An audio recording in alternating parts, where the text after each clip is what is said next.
What's up guys, my name is Ace, and today I'm going to be sharing how you can instantly make Infinite Warfare look and feel a lot better just by changing a couple settings. Now, a bunch of you guys have probably already seen this before and you'll know exactly what I'm going to be talking about, either by seeing other YouTubers' videos on this or watching my live streams during the beta, because I was mentioning this quite a bit during the beta because I feel like it makes such a big difference. And that is, first off, completely get rid of your film grain and then disable motion blur. For whatever reason, at least in the beta, I don't know if they're going to end up doing this with the full game, but for whatever reason, they have those on by default. And the reason for these settings is it's supposed to give the game a little bit more of a cinematic kind of a feel. For a really fast-paced multiplayer first-person shooter, cinematic is not what you want to be going for most of the time. You want performance and you want things to be responsive. So this is why I'd recommend disabling motion blur as well as film grain. Now, just in case you're wondering what both of these do, film grain kind of gives the whole picture a little bit more of a washed out kind of a look, which people really criticize Infinity Ward for with their art style, is they have that sort of washed out feeling.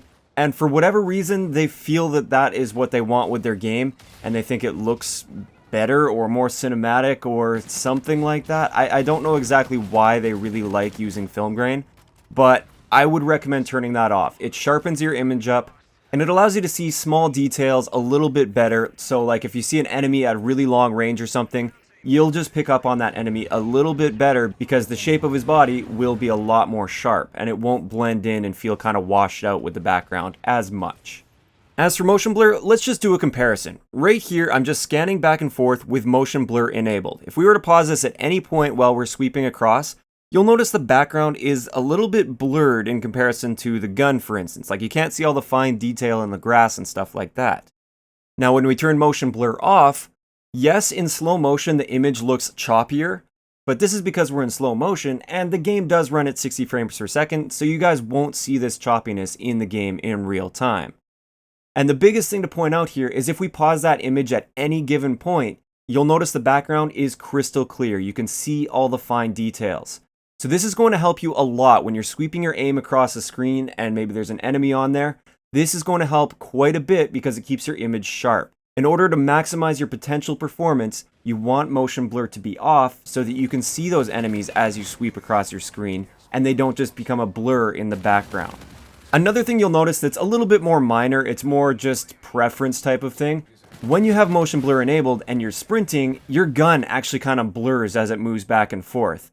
For me personally, I don't like the looks of this. Sure, it's a little bit more cinematic looking, and who knows, you may actually prefer this, but for me, I prefer performance. I want my image to be as sharp as possible all the time.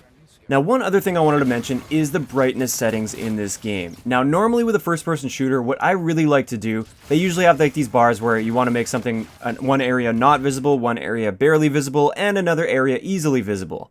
Now, when you're prompted for this, most first-person shooters, I'll take it down to where that point is not visible like they tell me to, but then I'll bump it up a point or two above that.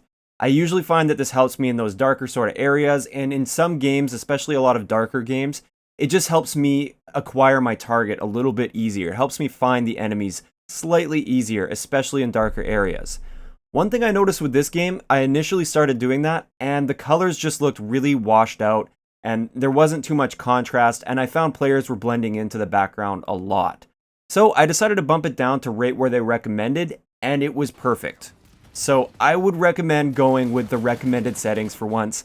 I know this might sound completely obvious to some people, and not even worth mentioning, but almost every single first-person shooter I play, I always go slightly above what they recommend, and I wouldn't do that for this game.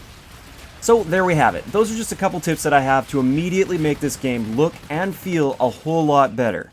I know these things might seem very, very minor, but it is definitely noticeable when you change these settings in the game. I've heard it from tons of people that I've recommended to do this. They immediately came back to me. They're like, thank you so much for that tip. This has helped so much. So make sure you do this when you get into the game, or at least try it. I mean, if you don't like it, you can always revert back to the other settings. I hope you enjoyed this video, and I will talk to you guys next time.